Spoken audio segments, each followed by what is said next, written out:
Boa tarde a todos. Em primeiro lugar, obrigado a todos por estarem cá. Eu acho que isto, em termos de horários, não podia ter corrido pior e, portanto, acho que o tema é bom, os oradores também, e mereciam pelo menos uma boa audiência, e acho que isso está garantido. O meu segundo obrigado aos nossos convidados. Eu fico muito contente. Isto era um evento que eu já tinha na minha cabeça há algum tempo. Aliás, se calhar o principal responsável é capaz de ser aqui o Misha. Eu estava-lhe a dizer no início que é estranho pensar num mundo em que eu pertenço a um partido político e ele não, e estamos no mesmo país, porque eu acho que das pessoas que mais me falou desta, digamos, parte liberal que sempre viveu dentro do CDS foi se calhar o Misha. Eu acho que ele foi um dos melhores representantes que nós tivemos a esse nível e, portanto, eu, no meio das minhas apresentações ao mundo da política, eu acho que ele não tem bem noção também da importância que ele teve e das conversas de corredor enquanto éramos estudantes, e portanto é muito bom para mim estar a fazer isto com ele aqui, e vai ser completamente autêntico, visto que nós não tivemos tempo de combinar e estar juntos e falar sobre o que é que íamos falar. E em segundo ao Nuno, é um prazer, não o conhecia, portanto acho que posso dizer que é um dos meus colunistas favoritos. É raro ler um artigo dele com que não concordo, pelo menos com 80% a 90% do que lá está escrito. Vou seguindo o que vai publicando e é algo que eu acho que nos enriquece a todos hoje em dia. E, portanto, daí o tema desta mesa redonda, que é o liberalismo e os partidos políticos no pós-25 de Abril, e o que eu peço aos dois, no fundo, e o que eu gostava, é que isto fosse um registro de conversa informal, digamos assim, e no fundo o que eu os convido é que nos façam a nós todos percorrermos um bocadinho a história dos últimos, desde o final do regime para o 25 de Abril, e um bocado estas dinâmicas que foram acontecendo, e importante sobretudo termos esta discussão dentro da Iniciativa Liberal, que é um partido que tem 5 anos, e é muito importante que dentro da Iniciativa Liberal se fale do liberalismo, que não foi descoberto pela Iniciativa Liberal, aliás, também não foi descoberto pelo CDS, é uma coisa muito antiga, como quase tudo o resto chegou com atraso a Portugal. Aliás, será que alguma vez chegou a sério a Portugal, não é? E portanto acho que é importante porquê? Porque 25 de Abril vai fazer 50 anos no próximo ano. O Nuno também me dizia, quando falávamos, fez ainda esta semana 25 anos que o Lucas Pires morreu, e que significa que, no fundo, há uma geração inteira que não conhece no sentido em que não o viu, não sabe quem ele era, e portanto é algo que se lê. E depois, ao mesmo tempo, como não é tempo suficiente para ainda haver demasiada bibliografia, também não se consegue encontrar demasiadas coisas. Eu, nas poucas coisas que li, realmente fico fascinado, porque consigo imaginar o Portugal de quando eu era pequeno e ler aquelas palavras de alguém que consegue ter aquela visão naquela altura e que hoje em dia ainda é atual, estes anos todos depois. Realmente dá que pensar. E portanto eu não ia falar muito, já falei demasiado. Vou passar a bola aos nossos convidados e pronto, o que eu quero sobretudo é como vocês ouvir, aprender e passarmos aqui por este período em que muita coisa mudou, outras coisas nem tanto, mas houve sempre uma pequena parte da população que tentou alertar e lutar sempre pelo indivíduo contra o Estado, com esta ideia liberal que depois se vai materializando de formas diferentes ao longo do tempo, e portanto a ideia é percorrermos o passado até ao hoje. Se quiserem tecer as vossas considerações sobre o futuro, nós agradecemos. Se não quiserem, também percebemos. E, portanto, vou passar a bola ao Nuno para começar. Passa ao Misha? Pronto, passa ao Misha. Pronto. E acima de tudo, peço-vos a maior informalidade possível. Gostava mesmo que isto fosse uma conversa entre os dois, porque acho que estamos todos muito a aprender com o que for. E vou já pausar o meu microfone. Pode ser uma conversa entre todos, se alguém se sentir à vontade para interromper. Acho que sim. Da minha parte, temos um microfone para isso. Portanto, eu queria pegar aqui numa provocação do Bina, que agradeço o convite e queria cumprimentá-lo também. De facto, é a vingança da história, e ele está no partido hoje, eu não. Quando eu o conheci, era ele o cínico sobre os partidos e eu o entusiasta da ação política direta. E agora invertemos um bocado a posição, se calhar. E queria cumprimentar o Nuno naturalmente, e vou pegar só numa provocação do Bina em relação a quem é que trouxe o liberalismo para Portugal, para recordar o papel muito importante que foi exercido em Portugal, no século XVI, pelos monges que voltaram a pegar nas ideias do Aristóteles e do São Tomás, sobretudo, São Tomás de Aquino, que eram monges da Universidade de Salamanca, normalmente conhecidos pela Escola de Salamanca, mas também da Universidade de Évora e da Universidade de Coimbra, e que no século XVI escreveram coisas como a soberania do povo e o rei exerce em nome das pessoas, as pessoas é que têm a soberania, que são os titulares da soberania divina, que codificaram a ideia de que era moral exercer comércio e enriquecer com trocas comerciais, que diziam mesmo que a ordem natural das coisas é que nós façamos trocas e os bens circulem e a liberdade e as pessoas têm a liberdade de circular e que a propriedade individual era melhor que a propriedade coletiva. Tudo isso são ideias que foram de alguma forma trazidas para a modernidade aqui na Península Ibérica. Já tinham sido discutidas pelo São Tomás, sobretudo, e que pegou nas ideias do Aristóteles, que é quem eu gosto de pensar como o pai do liberalismo, mas esse papel até é um bocado esquecido. A Escola de Salamanca, estes escolásticos, estes monges, são um bocado esquecidos, e é extraordinário que isso que tenha acontecido por causa dos descobrimentos. O grande desafio do século XVI tinha sido os descobrimentos, descobrirem pessoas novas. Será que essas pessoas também são filhos de Deus? Uma grande pergunta, não é? O comércio, que estava quase tido como uma coisa que era pecado, etc. Bom, depois passaram-se muitos anos depois disso, e nós fomos esquecendo, de facto. E o tema para outra conversa será também o liberalismo do século XIX, que também tem algumas armadilhas, e é uma conversa interessante. Mas é importante perceber, de facto, como tu disseste, que nós chegamos ao 25 de Abril e as ideias políticas não caíram do céu, não é?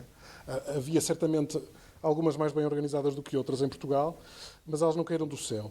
Mas acho que é importante, porque já passaram 50 anos e nós, se calhar, ainda temos em casa, nos nossos pais ou nos nossos avós, pelo menos as pessoas da minha geração, quem tenha vivido diretamente, mas as pessoas também estão a desaparecer. E é quando se pensa numa coisa que, por um lado, é muito comum falar-se, do 25 de Abril, do PREC, etc. Por outro lado, é difícil, acho eu, perceber o contexto do que é que aquelas pessoas de facto viviam. Do que era viver naquela altura, o que era naquela altura ter ideias políticas, exercê-las.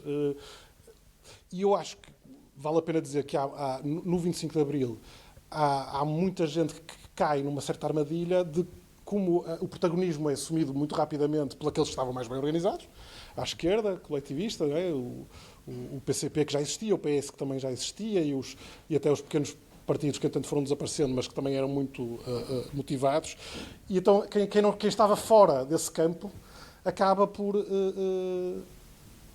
guardar quase uma espécie de ressentimento em relação àquele início do novo regime, não é? Aquilo não era para nós, para quem pensava. Havia muita gente que fazia um bocado esse raciocínio e caía num ressabiamento. E eu acho que isso acaba por marcar muito os primeiros anos do regime em relação a quem pensava contra o socialismo para que nos prometiam que o país caminhava. Eu trouxe aqui eu vou começar por isto e depois passo a palavra ao Nuno. Eu trouxe aqui um livro de 74, agosto de 74, o que é ótimo porque a maior parte das coisas que aqui são ditas foram proibidas em setembro de 74, depois do 28 de setembro, mas que é um livro que se chama Partidos Políticos, ponto por ponto. E então lê os programas dos partidos políticos que existiam e faz assim um resumo por temas. Foram considerados neste trabalho o Partido Comunista Português, o Partido Socialista Português, o Partido Popular Democrático, o Partido Popular Monárquico, o Partido Social Democrata Português, o Partido do Centro Democrático Social, o Partido Social Democrata Independente, o Partido Revolucionário do Proletariado, o Partido Liberal, o Partido da Democracia Cristã e o Partido do Progresso. É muito curioso, aparece aqui um Partido Liberal, que de facto aparece logo no verão de 74, é proibido em setembro, mas como este livro é de agosto, ainda podemos aqui ler algumas ideias do Partido Liberal em 74, por exemplo, no capítulo da Reforma Agrária. No Partido da Reforma Agrária, o Partido Liberal dizia que nos produtos agrícolas em que há necessidade de fixar preços, devem ser segundo os custos de produção e as necessidades do abastecimento público. Portanto, um partido bastante filho do seu tempo, muito, muito provavelmente. Dizia também, em relação, por exemplo, ao trabalho, às leis do trabalho, estabelecimento de sistemas de participação e controle dos trabalhadores na empresa, criação de controle dos custos internos da empresa, ou em relação à reforma fiscal, dizia o Partido Liberal, reforma do sistema tributário segundo critério de progressividade fiscal para poupar os baixos rendimentos e reprimir os ganhos especulativos em capital. Portanto, o tempo era este, não é? O tempo era este, e este partido, provavelmente, não sei se teria tido muitos votos ou não, se tivesse ido a votos, até porque na altura depois estava muito próximo de alguns partidos mais reacionários. Mas era um partido que apareceu, e o nome liberal já na altura motivava algumas pessoas a fazer política. Aparecem outros partidos que eu tenho um bocadinho mais a dizer sobre eles, mas se calhar dava agora um bocadinho por CDS. Bem, em primeiro lugar, boa tarde a todos. Obrigado por esta casa tão simpática, pelo convite. Eu vou fazer aqui uma nota introdutória até para me desculparem qualquer coisa, porque eu estou... Não sendo segredo, também não é uma coisa pública, mas eu partilho com vocês até para me desculpar em parte. Eu estou há 1 ano e meio a escrever a biografia do Francisco Lucas Pires e, portanto, quase tudo aquilo que eu hoje em dia penso pode sofrer aqui de algum viés, embora eu acho que falarmos aqui sobre este tema e sobretudo sobre, enfim, a evolução das ideias liberais, sobretudo a partir do 25 de Abril, nestes 50 anos, sem falar dele e sem falar de tudo aquilo que ele pensou e sobre aquilo que escreveu, eu acho que é uma inevitabilidade. Para mim é uma inevitabilidade ainda maior, porque, enfim, porque tenho muitas das coisas presentes. Eu acho que, antes de mais, eu acho que ele representa até um certo tipo de político que já não existe. Ou que existe muito pouco. Talvez haja ainda algumas figuras que ainda sejam capazes de representar um bocadinho esta ideia, que é, no fundo, a do intelectual político e a do político que é filósofo ao mesmo tempo. E, portanto, eu acho que isto, ao mesmo tempo, dá-lhe uma carga muito grande e uma capacidade de nos ensinar muito forte, e ao mesmo tempo também é capaz de explicar boa parte das razões dos seus insucessos políticos, que teve muitos. Eu acho que, quer dizer, a ideia original, nós conversámos sobre isto esta semana, pelos vistos é uma ideia mais generalizada do que eu achava, mas não é muito... Eu acho que não é uma ideia que passa muito para quem assiste ao jogo político hoje em dia de fora, que é precisamente a percepção de que não foi a iniciativa liberal que inventou o liberalismo, não é? E que não foram os primeiros que se lembraram, não, há aqui umas coisas que ainda ninguém tinha pensado. Isso não é verdade. Ainda bem que existe essa ideia. Embora haja nuances depois relativamente àquilo que se considera liberal, o Misha já falou aqui sobre o Partido Liberal, que durou 3 meses, salvo erro, 3 ou 4 meses em 74. Nós estávamos aqui a conversar há bocadinho. Eu tive o programa do Partido Liberal em minha casa até há relativamente pouco tempo, e aquilo, de facto, quer dizer, há todas estas nuances, enfim, porque são partidos que são vítimas do próprio tempo, e, portanto, havia ali uma necessidade de sobrevivência de toda a gente. Aliás, o próprio Partido do Progresso, que é o partido do José Miguel Júdice, do General Spino, etc., que depois dá origem ao MDLP, o próprio Partido do Progresso já faz uma inflexão naquilo que era a própria visão política acerca do Império Colonial. E, portanto, que eu acho que é um bocadinho que é muito fora de tempo, precisamente por causa da circunstância. Ou seja, o Partido do Progresso parte ou vem de uma série de gente que defendia a unidade do Império e, no fundo, quase a teoria unitária do território português pluricontinental, e quando nos anos 70 final dos anos 60, princípio dos anos 70, uma figura como o Francisco Lucas Pires, que vinha precisamente desses setores à direita, da direita, que no fundo que era a direita, oposição ao Estado Novo pela direita. E ele faz essa inflexão inicialmente, portanto, rumo a uma lógica talvez um bocadinho mais próxima daquilo que seria um Estado Federal, e que depois é muito curioso, porque se percebe que 20, 30 anos depois ele está a defender exatamente as mesmas coisas, mas já não falando do Império em África, mas da Europa.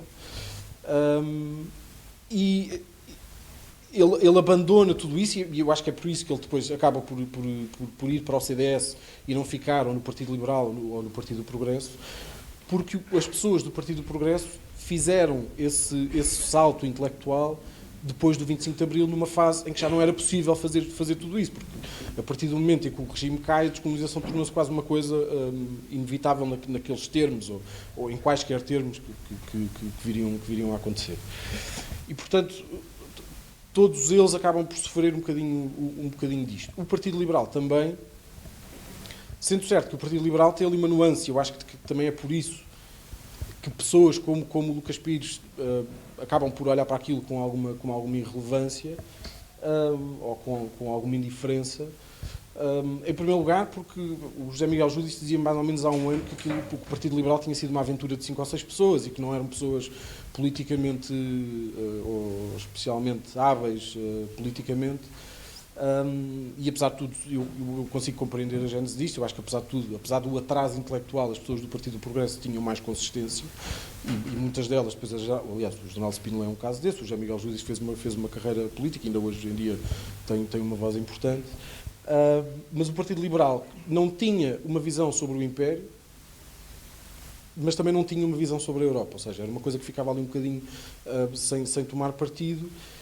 E o CDS já tinha essa visão de abandonar a África e voltar a uma lógica europeia, e o próprio Lucas Pires também. Eu acho que é por causa disso que depois as coisas mudam.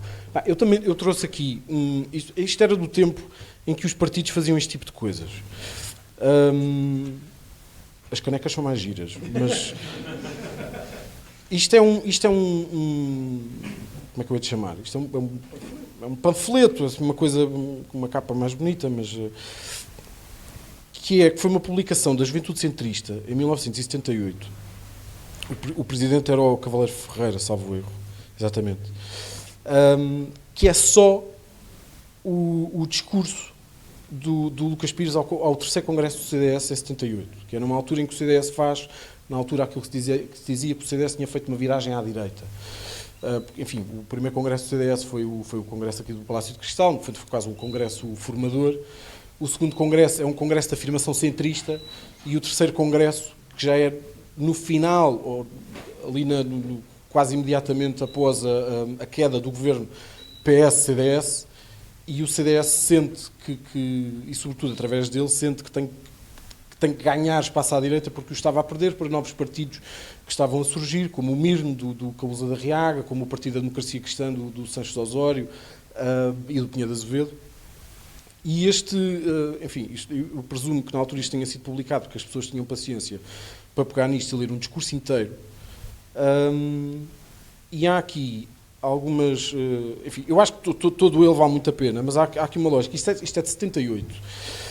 E há aqui uma lógica que, na sequência daquilo que eu estava a dizer, eu vou só ler isto e depois passo-vos, que se percebe a lógica daquilo que era o liberalismo segundo Francisco Lucas Pires, porque eu acho que isto é importante também dizer.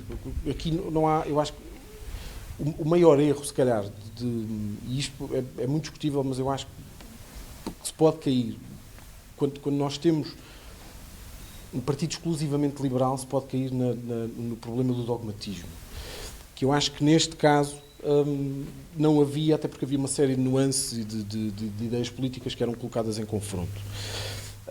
E depois, se quiserem, podemos falar daquilo que eu acho que era o Francisco Mendes da Silva que dizia que era o IFAN. Eu vou só ler isto porque eu acho que se percebe, até tendo em conta tudo aquilo que depois é a própria vertente europeia, que eu acho que é importante neste aspecto. Ele diz que há em todo o mundo, isto foi em 78, um novo elan liberal e cristão, O novo elan cristão, traduzido pelo fracasso das filosofias nihilistas e marxistas, o novo elan de transcendência, o novo elan que procura para além do horizonte, que procura olhando para cima e não apenas em frente a salvação do homem. O novo elan liberal existe igualmente ao nível de todo o mundo. É um facto traduzido no mecanismo de construção europeia. O mercado comum é mais liberal do que são os Estados, porque no mercado comum não há setor público. Há setor público a nível de cada Estado, mas quando saímos de cada Estado para espaços maiores, não há setor público. Não há banca nacionalizada no mercado comum, embora possa haver alguns bancos nacionalizados ao nível de cada Estado. Um espaço quanto maior é, mais liberal é. O mundo quanto maior for, mais liberal será. E é esta a história que está em curso e em que vivemos. É esta a história que está a fazer-se, não é a história do socialismo que está a avançar. E eu acho que isto é um tópico interessante de... Há aí uma coisa muito importante também, em termos de contexto da época, que nós, se calhar, já não conseguimos compreender com essa importância toda, que era o papel da Igreja na vida social e na vida das pessoas. Todos os grandes líderes, do Mário Soares para a direita, digamos assim, da Terceira República, daquele início, eram profundamente católicos. O Sá Carneiro, profundamente católico, apesar de ter casado com uma mulher divorciada, ou de ter-se juntado com uma mulher divorciada. O próprio Soares, o Adelino, o Freitas... Não, sim, mas tinha um respeito. Vivia exatamente. E é por isso que também o Lucas Pires referir-se a isso é muito interessante, porque também era visto como um baluarte contra o marxismo que ele aí referia. E, ao mesmo tempo, o papel que as pessoas olhavam para a Europa como o espaço de liberdade, ou o espaço da sua libertação, quando em Portugal tinham perdido a batalha, por exemplo, da Constituição. A batalha da Constituição que nos encaminhava para o socialismo. O Freitas tem este livro, que é As Memórias Políticas, o primeiro volume das Memórias Políticas. É um livro espetacular, porque ele escreve muito bem, e escreve a história do PREC do ponto de vista de alguém que pensa... Não sei se como vocês, mas como eu, certamente. Portanto, eu gosto... É bom ler o que é que o Cunhal pensava do PREC, mas também é bom ver alguém que estava naquela altura com outro tipo de óculos na cara, não é? E a história do PREC também inclui, naturalmente, a história da fundação do CDS. E o Freitas... o que é que ele diz? Ele diz, em primeiro lugar... arranjou, ou achava, os fundadores do CDS, lá está, vinham de uma ala católica contra o regime, não é? de pessoas da academia, tipicamente, pessoas ele era de direito, o Adelino do técnico, pessoas que faziam já nos clubes sociais da altura a oposição ao regime, e que vinham também, recorde-se o grande papel que teve o Bispo do Porto, não é? Em 58, portanto, abriu as portas para que, apesar da Igreja Católica na sua hierarquia estar com o regime do Estado Novo, havia um movimento católico forte contra o regime. E então, diz ele aqui, não é? Quando o PPD se coloca no centro-esquerda, e a sua opção ideológica pela social-democracia, ainda para mais apresentada como via para o socialismo, havia espaço político para um partido de centro, de tipo neoliberal e de inspiração giscardiana. Portanto, a palavra liberal aparece na fundação do CDS, escrita pelo Freitas antes da palavra democracia cristã, do hífen da democracia cristã. Aliás, depois sobre isso também tenho ali um artigo muito engraçado para quem quiser aprofundar essa questão. Mas, portanto, o que eles na altura idealizavam era um partido de centro, para eles isso era relativamente importante, buscar pessoas à esquerda e pessoas à direita, mas numa lógica giscardiana, que era uma visão para a Europa, não é? Do Valéry Giscard d'Estaing, do Partido Republicano Francês. Pois é muito difícil acompanhar o nome dos partidos franceses, pior que os italianos, portanto... O que eu pude perceber deste contexto, na altura, o Giscard entendia-se em França como a fiel balança entre o Partido Socialista e a direita. E esta fundação do CDS tem esta procura, ou esta afirmação como neoliberal, que também certamente na altura não queria dizer o que hoje se usa depreciativamente com o adjetivo neoliberal. Mas a ideia deste liberalismo é uma ideia que eu acho que faz muito sentido num contexto de um regime ou de uma revolução, não é? que muitos temiam poder caminhar para Cuba ou para a Albânia da Europa Ocidental. Portanto, a afirmação da liberdade é uma afirmação... É importante que haja quem tome a palavra liberdade como outra coisa do que acabou o Salazar, já nem é preciso falar da liberdade. que era um erro em que muita gente caía e muita gente cai hoje, quando fala do 25 de Abril e quando fala do PREC. Essa coisa da liberdade nós conseguimos no 25 de Abril à noite, quando se tirou o retrato do Marcelo na... Desculpa. Ok, desculpa. Quando se tira o retrato do Salazar das sedes do regime. E talvez o momento mais importante naquele contexto tenha sido o voto contra a Constituição emanada em 76. Porquê? Porque o voto contra a Constituição é um voto profundamente liberal, no sentido em que, se vocês lerem a declaração de voto, o que os preocupa, aqueles deputados que votaram contra a Constituição, não é necessariamente a nacionalização da banca ou a reforma agrária, é a própria noção de que o regime não ia dar espaço a quem não quisesse ir para o socialismo. É o agitar de uma bandeira e haver não só fora do Parlamento, que havia certamente, mas haver dentro da Assembleia Constituinte quem o tenha feito é muito importante. E, paradoxalmente, esse mesmo partido ter ido a seguir para o governo com o Soares, como tu referias, que é uma coisa que o Freitas também relata aqui, e no segundo volume das memórias dele, é quase uma corrida para a frente para dizer, para lá, nós votámos contra a Constituição, mas nós podemos fazer parte do regime que renegámos constitucionalmente. E por isso é o próprio Soares, que no fundo é o decano do regime e da Constituição, o partido mais votado na Constituinte e nas primeiras legislativas, que o leva o Basílio, que hoje aliás está no PS, e outros para o governo, podendo assim o CDS dizer que, apesar daquele voto contra e daquela afirmação que não é o caminho para o socialismo que definirá o CDS, o CDS ter lugar ao jogo da política e vai para o governo antes do PSD, nomeadamente. E, portanto, este momento do voto contra a Constituição, para mim, é quase um momento fundador de uma visão liberal em Portugal, dentro da política organizada, porque, na verdade, também é preciso, apesar de estarmos aqui a falar dos partidos, acho que é preciso dar alguma honra a quem fazia isto também fora dos partidos. E há uma personagem que é impossível uma pessoa esquecer, que editou o Hayek em Portugal, Caminho para a Servidão, Frederico Hayek, acho o Frederico uma coisa notável, mas é uma edição de 77. E vocês imaginam o que é em 77 alguém trazer o Hayek para Portugal? Quer dizer, é uma coisa que isto é como levar São Cipriano para o Vaticano, ou uma coisa assim, quer dizer, a antítese do regime que se festejava como socialista. E quem faz isto cá é um filósofo também, mas acaba por se tornar político porque ele depois candidata-se, ou tenta-se candidatar a presidente em 85, mas é sobretudo um filósofo e um até encenador e homem do teatro, que é o Orlando Vitorino, que é uma personagem, ainda há alguns vídeos online, até nos arquivos da RTP e tudo, é uma personagem maior do que o mundo, é assim algo excêntrico, mas que é a pessoa que, fora da política, neste momento, em 77, acaba por fazer um papel também de trazer as ideias que nós hoje facilmente identificamos como todos passamos por lá, todos lemos, a dada altura, ou queremos ler, ou quisermos ler o Hayek, e o traz para Portugal. No momento em que eu acho que a integração europeia se torna, no fundo, o motor das ideias que o Lucas Pires traz para o CDS, e o CDS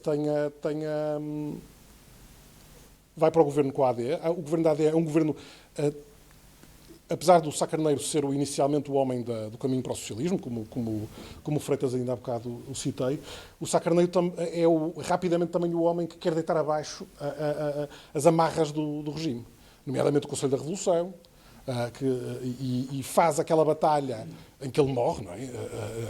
Em véspera de eleições presidenciais, contra o Ianes, porque o Ianes é o pai, é quem quer continuar o Conselho da Revolução em Portugal. O Sá Carneiro diz que não é possível, arranja outro general, mas que estava do lado ao contrário, o Soares Carneiro, e morre. E eu acho que com ele morre também um bocado esse ímpeto daquele governo da AD reformista, do fim da reforma agrária, da irreversibilidade das nacionalizações.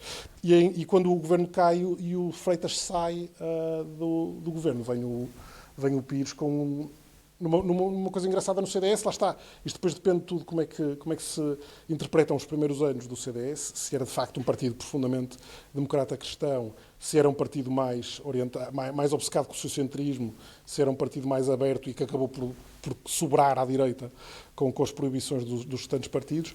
O Lucas Pires ganha o CDS contra o Luís Beiroco, que é um tipo do Freitas. Luís Barbosa, desculpa. O tipo do Freitas, um tipo da democracia cristã da fundação do CDS. E é muito engraçado que o espírito que o Freitas traz acaba por, em algumas das coisas, por hoje ainda fazer todo sentido, mas aí o Nuno tem lido mais. Eu acho que deixa-me tentar fazer aqui 2 ou 3 notas sobre uma série de coisas que tu disseste, porque primeiro a própria circunstância em que o CDS sobrevive ao 28 de setembro e ao 11 de março acaba por fazer do CDS aquilo que algumas pessoas dizem que era o partido da direita que tinha centro no nome e que outras pessoas, todas no mesmo partido, algumas pessoas achavam que era o partido da direita que tinha centro no nome e outras pessoas acham que era o partido de centro que tinha sido colocado à direita. E portanto eu acho que boa parte dos problemas do CDS ao longo dos anos tem muito a ver com isto. E eu acho que acabaram por ser, de alguma forma, mais ou menos varridos para debaixo do tapete com o Paulo Portas na sua segunda aparição. E porque de facto o CDS, quer dizer, o CDS do Freitas não era o CDS, portanto, 74, 83, não é o CDS do Lucas Pires, 83, 85, e o CDS do Adriano Moreira, que vem a seguir ao Lucas Pires, não é o CDS do Lucas Pires, nem é o CDS do Freitas. Tal como o CDS do Manuel Monteiro não é o CDS do Freitas, não é o CDS do Lucas Pires, não é o CDS do Adriano Moreira. E, de facto, é muito estranho olhar para um partido que, depois de Lucas Pires, depois daquilo que tinha sido o programa do OFIR,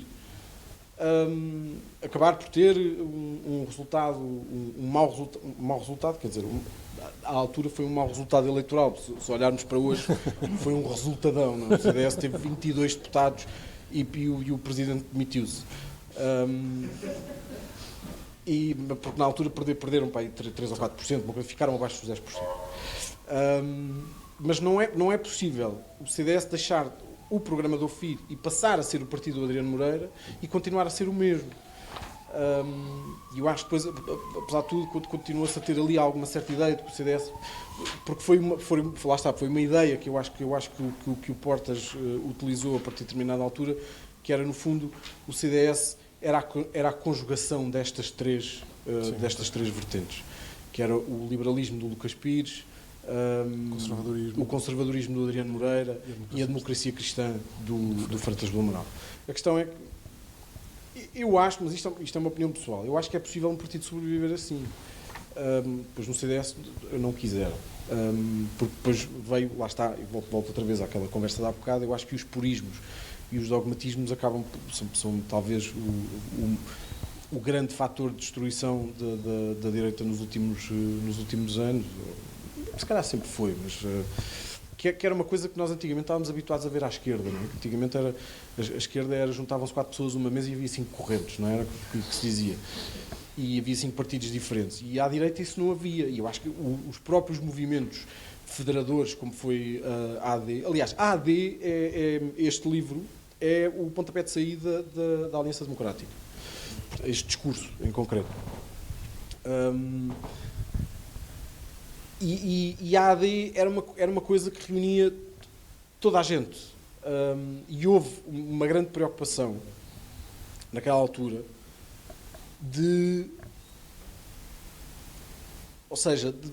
dar aqui uma abrangência, uma amplitude tão grande a um movimento partidário e social como foi a Aliança Democrática, que incluiu os reformadores, as pessoas que vinham do PS, o António Barreto, o Medeiros Ferreira, o Francisco de Tavares, que apesar de tudo os reformadores só fizeram um acordo com o PSD, não entraram no acordo de coligação da AD, mas fizeram um acordo com o PSD e depois acabaram por ter deputados.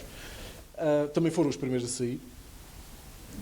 Que incluía o CDS, que incluía um PPD na altura com um Sá Carneiro completamente diferente daquilo que era o Sá Carneiro de 74, 75,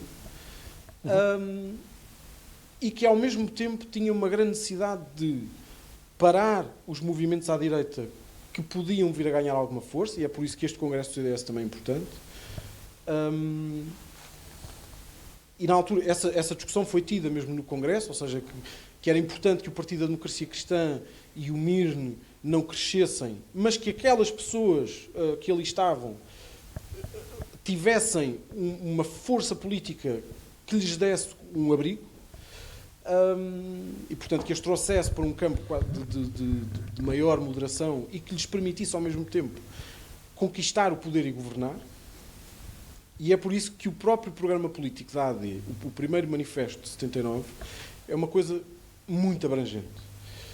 E eu acho que não é abrangente não só politicamente falando, ou seja, em termos de tática ou de guerrilha partidária política naquela altura, porque era preciso fazer uma série de concessões, porque havia uma mentalidade de socializante que foi crescendo, mas eu acho que também por algum princípio. Aquela ideia da participação dos trabalhadores nos lucros das empresas é uma ideia que está, quer na proposta de revisão constitucional, na proposta de texto constitucional do CDS, como já vinha de um livro que se chama Uma Constituição para Portugal, que é basicamente o parecer que o Lucas Pires escreveu para dar ao Freitas, porque o Freitas precisava de uma base filosófica e jurídica para apresentar uma Constituição. E, portanto, há uma série de ideias que são de liberdade também, mas há uma preocupação relativamente àquilo que eram, e em Portugal eu acho que isto é especialmente importante, em relação àquilo que são as percepções das pessoas comuns, e que na altura eram muito maniatadas pelo PCP, tinham sido muito viciadas pelas campanhas de dinamização popular, e portanto aquilo é uma ideia que é importante no sentido de recuperar aquelas pessoas, mas ao mesmo tempo eu acho que é uma ideia que oferece aos trabalhadores, aos operários, aos trabalhadores, a ideia de um exercício de liberdade através deste elemento, por exemplo, que era a sua própria participação na distribuição dos lucros das empresas. Que foi uma coisa que depois, enfim, foi caindo com o tempo, e hoje em dia é quase um absurdo falarmos sobre isto, mas eu não acho que seja assim tão descabido. Curiosamente, agora só aqui um apontamento de curiosidade, porque há bocado estava a falar disso e tu também falaste. O Sá Carneiro de 74, de 75, para o Sá Carneiro de 78, de 79 é muito diferente. O Sá Carneiro esteve doente naquela altura e deixou. O PSD sempre foi um saco de gatos, não é? E o PSD tinha ali um problema grave, que era o PSD tinha pessoas e dirigentes importantes que vinham da Luar, por exemplo, que tinha sido acho que toda a gente sabe o que é Luar. E tinha pessoas de alguns setores que seriam mais próximos, por exemplo, do CDS, mas no fundo aquilo estava ali toda a gente. E o Sousa Franco? Exatamente, depois teve a ASDI, aquela gente toda que depois acabou por ir para o PS. Curiosamente o CDS também teve. Sim. O CDS funciona como vácuo, não é? Que aspira tudo o que puder, como o Cavaco em 85 e 95, como nós estávamos a falar há bocado. Mas o Sá Carneiro está doente, vai para Londres, sai da liderança do PSD e quando volta vai fazer a convalescença no sul de Espanha. E em Espanha estava muita gente exilada na sequência do 28 de setembro e do 11 de março. As pessoas do MDLP, do Partido Progresso, do Partido Liberal e não sei o quê. E há uma pessoa com quem ele passa grande parte da recuperação, que era uma pessoa do Partido Liberal. E é nessa altura, o Miguel Pinheiro conta isso na biografia do Sá Carneiro. E a partir dessa altura, o Sá Carneiro percebe o que é que de facto estava em risco para o regime e para o país naquela altura, que era precisamente a criação de uma democracia em plano inclinado, em que era no fundo aquilo que o Pires dizia, que era ter um regime em que o centro acabava, aliás, em que politicamente as coisas iam da esquerda até ao centro, mas em que a sociedade ia no fundo do centro até à direita. E portanto funcionava quase em dois caminhos. E o PS soube aproveitar isso de facto muito bem, porque se tornou de facto no partido que tudo absorveu. E eu acho que a própria confusão que se instaurou no CDS, que eu acho que é uma discussão completamente injustificada. Eu consigo perceber mais facilmente as divergências no PSD que levaram à cisão da ASDI, das opções inadiáveis, e porque é que aquela gente, de facto, aquilo era impensável. Não é? No governo do Mota Pinto, nos governos de iniciativa presidencial, o governo do Mota Pinto foi lançado pelo próprio Ianes quase ali como diatribo contra o Sá Carneiro. Dizer-lhe, eu vou formar um governo de iniciativa presidencial, vou chamar uma pessoa do teu partido que não vai ser tu. Portanto, depois ali também há uma série de nuances que não são ideológicas. Não há ali... Há questões pessoais, há projetos de poder pessoal, e o Sá Carneiro tinha, de facto, um projeto de poder pessoal, e eu acho que isso é uma coisa com especial relevância na própria questão presidencial contra o Ianes, e que depois acabou como acabou. Mas relativamente ao CDS, se olharmos para aquilo que é, enfim, que é o pensamento ou as posições políticas de pessoas como o Rui Pena, o Basílio Horta, aqui a tentar lembrar de mais alguns agora de cor e não me vem nenhum à cabeça, mas enfim, há uma série de gente do CDS que às tantas, sobretudo ali a meados dos anos 90, com o socialismo católico do Guterres, se aproxima do PS. Eu acho que também tem a ver depois com o facto do CDS naquela altura ser o CDS Monteiro, contra a Maastricht, aquelas coisas todas, enfim. Mas apesar de tudo, aquela gente, eles não diziam assim coisas tão diferentes uns dos outros. Quer dizer, o liberalismo do Pires, se olharmos para aquilo que é, há um texto interessante nas revistas do IDL que se chama Uma Política Social Cristã de Poder Local, que é no fundo, apesar de dizer que é uma política social cristã de poder local, aquilo é um manual liberal para as autarquias locais. E que modelo de autarquias locais é que o país podia ter? Eu não acho que ninguém, dentro daquilo que era o quadro da AD, as pessoas não estavam contra aquilo, não é? Ou seja, havia ali de facto uma grande unidade de pensamento, porque havia uma unidade política, porque havia determinadas pessoas que foram capazes de fazer essa agregação, que era o Sá Carneiro e que era sobretudo o Amar da Costa no CDS, mais até do que o próprio Freitas. Depois acabaram por morrer e o governo do Balsemão é um governo que, apesar de tudo, tem algumas... É um caos permanente também, novamente, por culpa do saco de gatos que é o PSD, mas foi um governo que fez coisas muito importantes, que fez a revisão constitucional de 82, que acabou com o Conselho da Revolução, que fez a Lei da Defesa Nacional, que mandou os militares de volta para os quartéis. Foi o governo, salvo erro, eu acho que o Freitas diz isso no livro, foi o governo que trouxe a televisão a cores, não é? Ou seja, houve ali uma série de coisas que parecem um bocadinho absurdas hoje em dia. Foi o governo que trouxe a televisão a cores. Há grande coisa. Mas na altura era uma coisa importante. E, portanto, há ali sinais de desenvolvimento e de progresso e quase da criação de um país novo e de um país diferente, mais europeu, e que nós na altura não tínhamos. Vou só lembrar aqui mais uma coisa, só para terminar. Na biografia do Mário Soares, que foi escrita por Joaquim Vieira, ele remete para um livro da Maria João Vilés. Maria João Vilés tem uma série de livros com o Mário Soares. Há o Soares e a Democracia, Soares do Presidente e não sei o quê. Uma série de entrevistas que ela tem com ele. E há uma altura em que o Soares fala, isto a propósito do governo do Bloco Central de 83 e 85. Esse governo do Bloco Central fez no fundo, foi igual ao governo de 2011-2015.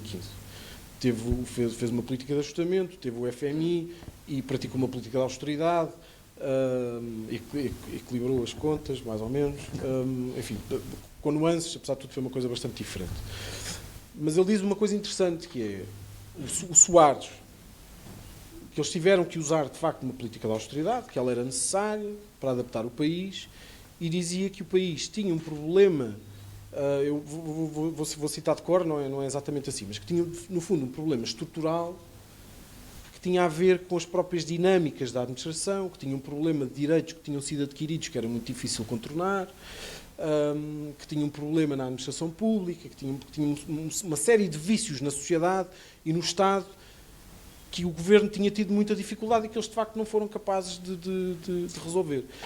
Isto, sobretudo para quem, como nós todos, se lembra daquilo que foi 2011, 2015, isto é quase que o Mário Soares podia ser de iniciativa liberal.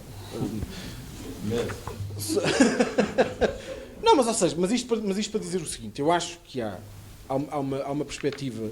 Eu, a semana passada, escrevi um texto no Observador e recordava isso, e recordava também umas frases do Sousa Tavares, que também era uma pessoa de esquerda, pai, em que também falava sobre isso, sobre aquilo que ele chamava as estruturas nacionais do abuso, que era o facto de o país estar a tornar refém de uma casta burocrática, e que era preciso o país libertar-se disso. E, portanto, isto é um discurso que não é novo, é um discurso que já teve adeptos à esquerda, e que nós deixámos de ter, e portanto que de repente aparece alguém a dizer é preciso acabar com isto, é preciso agilizar a administração pública, é preciso que as pessoas, de por cima nos anos 80 havia um problema muito grande de absentismo na função pública, as pessoas faltavam imenso, havia imensas baixas fraudulentas, havia corrupção que nunca mais acabava, o próprio Balsemão recorda isso, e de repente chegamos a 2023 e alguém diz, é preciso acabar com isto. Que fascista. É inacreditável. Vou falar um bocado.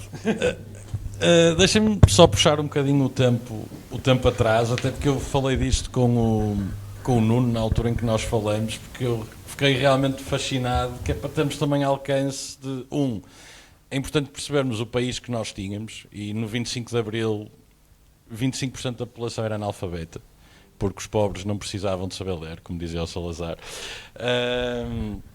E, portanto, há esta diferença gigante entre a população que frequenta as universidades, onde se calhar há um dinamismo e uma cultura que já nem sequer é perceptível para quem hoje em dia está na faculdade e é algo quase natural.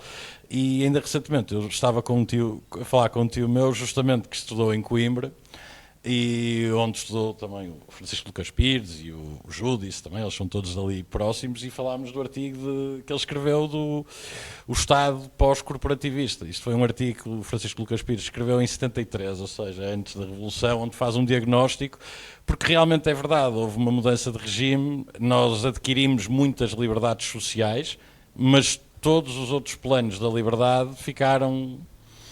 O país continua a ser corporativista, o país continua a ser estatista, o país continua a ser centralista. Isto são coisas que a alteração do regime não mudou. E, portanto, até aí esta vanguarda de pensamento que existia na altura e que permite também uma visão. E, portanto, deixa-me só fazer uma pergunta, que é curiosidade genuína, que é, falámos da questão da Europa, de algum cepticismo do Manuel Monteiro e desta parte do CDS, e depois temos um Lucas Pires, eu diria federalista, e que foi vice-presidente, penso eu, do Parlamento Europeu, foi alguém que contribuiu muito para... Aliás, o livro dele, chamado Europa, eu acho que é dos melhores testemunhos que existe sobre a ideia da Europa e a própria forma como, antes de nós entrarmos, ele consegue elencar os riscos, e como nós hoje em dia, em 2023, olhamos já para esta Europa desenvolvida. Portanto, a minha questão é, esta questão europeia era crítica para o CDS ou era um pormenor? Ou seja, a forma como nós olhamos para a Europa foi algo que provocou divisões internas, até porque Francisco Lucas Pires depois acaba por ir via PSD para a Europa. Há uma coisa central que eu acho que... Ele não vai, deixa-me fazer só esta justiça. Tu sabes com certeza. Ele não vai para a Europa via PSD. Sim. Não, ele vai para a Europa via CDS. Via CDS. Aliás, ele pega no PSD e tenta aproximá-lo do PPE, não é? Tenta fazer ali um movimento numa segunda fase, é isso, certo? Sim. Uma coisa muito importante para o tempo fundador de todos os partidos, mas para o CDS foi fundamental, foram os partidos europeus. Os grandes partidos procuravam todos na Europa, portanto, o SPD alemão, com a fundação Friedrich Ebert, patrocinava, financiou muito o Partido Socialista. Aliás, o Partido Socialista foi fundado na Alemanha. E o CDS tinha a Fundação Adenauer, e que há sedes e sedes do CDS e do IDL com placas da Fundação Adenauer que patrocinou ou comprou prédios, etc. E, portanto, foi no fundo o que salvou o CDS até em 75, não é? Que era, o CDS tinha a quem telefonar quando aparecia o Copcom ou quando apareciam as milícias. Aqui no Palácio de Cristal, o Freitas relata isso no livro, ele passa a noite toda a ligar para os partidos europeus que ele conhecia, que ligavam para cá, para a embaixada, e diziam, então pá, vocês vejam lá, o que é que está a passar? E depois apareciam uns tipos a ligarem para os militares. Portanto, isso foi um papel muito importante. O CDS vai para a União Europeia das Democracias Cristãs, que era do Partido Conservador Inglês, da CDU alemã, dos Giscard, dos republicanos, etc. O PS está na Internacional Socialista, onde o Sá Carneiro quer ir, em 74 e não consegue, e acaba, curiosamente, o Partido Social Democrata a ir para a Internacional Liberal. Curiosamente, do PSD sobra-lhe a família política liberal. No fim dos anos 80, no início dos anos 90, começa a ser mais popular uma visão, de alguma forma, o Monteiro não, antes dele, o Adriano Moreira traz isso, que é aquela visão que tu há bocado referias, um bocadinho já, quase outra vez, olhar para o Império, e a visão que o Moreira tinha das colónias acaba por se transformar dentro do CDS como uma visão da soberania nacional, que não aceita a lógica do Tratado de Maastricht e da União Monetária e da própria União Fiscal. E, portanto, quando o Monteiro ganha o CDS com esse discurso, e o discurso de renegar a integração europeia, os passos que estavam a ser dados, o Lucas Pires diz, bem, isto não é a minha forma de ver a Europa. Ele, de facto, tinha uma ideia muito clara da Europa, como há bocado o Nuno disse, naquelas citações belíssimas, que é, nós podemos ter a banca nacionalizada, mas se fizermos parte da Europa, vamos estar expostos a muitos mais bancos que não são nacionalizados. Para nós, Portugal, esta coisa toda que está a acontecer aqui no PREC, ou que aconteceu no PREC, foi má, mas nós temos um caminho, que é diluir isto tudo. E, portanto, ele depois ele é deputado europeu em mandato, sai do CDS, fica deputado independente. O CDS é expulso do Partido Popular Europeu, portanto, a União Europeia das Democracias Cristãs tinha-se transformado em Partido Popular Europeu. O CDS é expulso, e ele faz essa ponte para o PSD e vai para o PSD. O que é curioso, acho eu, e há bocado estávamos a falar disso antes de começarmos, é que o problema para muita gente nem é tanto em relação ao Lucas Pires, no CDS do ano 2000, portanto, anos depois disto já não fazer, do Pires já ter morrido e das pessoas já nem o terem conhecido. O maior defeito que as pessoas apontam nem é ele ter saído do CDS, que é compreensível àquilo que ele pensava, e à reviravolta que o CDS tomou em termos de programa. É ele ter ido para o PSD do Cavaco. Porque o PSD do Cavaco, para quem viveu o CDS do fim dos anos 80... Era parecido com o PS do António Costa. Era o PS do António Costa, do Sócrates, tudo elevado ao cubo. Era uma máquina de comprar autarcas com fundos europeus, era uma máquina de levar militantes embora e eleitores também. Mas é preciso dizer, na minha opinião, o grande fracasso eleitoral do Lucas Pires. Portanto, o Lucas Pires tem um grande resultado nas europeias. Ele toma o partido numa altura em que está o Bloco Central, PS e PSD estão a ter um governo do Bloco Central, e, portanto, é uma altura ideal para o CDS crescer. Ele consegue fazer isso nas europeias. E eu acho que o grande problema dele é que o Cavaco ganhou o PSD, porque o Cavaco não é muito expectável, e o Cavaco não é o PSD do Mota Pinto, não é o PSD... Não é o PSD O Cavaco tinha sido o Ministro das Finanças do Sá Carneiro, estava fora daquela lógica do Bloco Central e vem com um programa bastante reformista. Quer dizer, é preciso dizer, foi ele que privatizou a banca, foi ele que privatizou a imprensa, foi ele que... Quer dizer, fez uma série de coisas, e eu acho que o tira ao tapete a uma parte do discurso de Lucas Pires, e de alguma maneira evidenciou, para mim, o grande problema do CDS é o CDS vive na dependência dos momentos do PSD, a partir daí já, a partir do momento em que sai da AD, praticamente. E, portanto, se o PSD, se o Cavaco não tem feito a rodagem do carro e não tem ganho o PSD e não tem trazido uma lógica nova, muito tecnocrática, é preciso dizer, não é? Aquela coisa de professor de finanças, mas que é muito popular a certa altura. E, sobretudo, porque tem aquela... O tempo fez muito bem ao Cavaco, porque os que vieram a seguir foram todos muito piores. Mas eu sou daquela geração, por questões do CDS e familiares, tive sempre uma péssima ideia daqueles tempos e dos governos do Cavaco. Mas hoje, ao fim de 20 anos ou de 30 anos, olho para trás e digo, realmente... Não foi assim tão mal. Realmente, nós podíamos ter feito muito pior, porque habituámos a muito pior depois disso. Deixem-me só voltar atrás e peço-vos aí que vocês têm bastante mais conhecimento. Quais eram as grandes diferenças, porque o CDS de Lucas Pires foi a votos contra esse PSD do Cavaco e foi derrotado, né? Embora não tão copiosamente quanto isso, olhando depois Mas, olhando para esse país, dos anos 80 e para hoje, quais são as grandes diferenças que vocês veem? Porque, como tu dizias, Ivan, quer dizer, qual é a diferença assim tão grande entre o Cavaco Silva e o PSD e aquela abrangência e domínio, digamos assim, do país para o que veio a seguir? Como é que, à luz do tempo, que diferenças principais é que vocês veem neste país, que era um país à porta da Europa, e hoje em dia, em 2023, já, eu acho que nós somos o país... É só a Europa. Eu acho que a diferença é exatamente essa. A diferença é essa, sendo que foi essa própria diferença que trouxe depois uma série de coisas. Só para contextualizar ligeiramente a questão do fenómeno de Cavaco e o CDS naquela altura. O governo do Balsemão cai, o Freitas do Amaral demitiu-se e não sei o quê, e foram convocados, e o Ianes não quis oferecer à AD nova oportunidade para formar governo. Isso teve quase para acontecer, com um senhor que se chamava Vítor Crespo, que ainda chegou a formar um executivo que ia levar ao Presidente da República, e o Ianes resolveu dissolver. E convocou eleições para 25 de abril de 83, e o CDS mudou de líder em final de janeiro, salvo erro. E é nessa altura que o Lucas Pires se torna presidente. E, portanto, teve ali 3 meses, 2 meses e tal, foi uma coisa ali um bocadinho a correr. E o CDS acabou por ser o grande prejudicado da deterioração do governo da AD naquela altura e da crise que se tinha instalado. E depois, a partir dali, o que acontece? O PSD, apesar de tudo, sobrevive. E eu acho que acontece uma coisa muito simples, que é, quando a AD parte e vão os dois em separado a eleições, as pessoas acabaram por escolher o partido maior.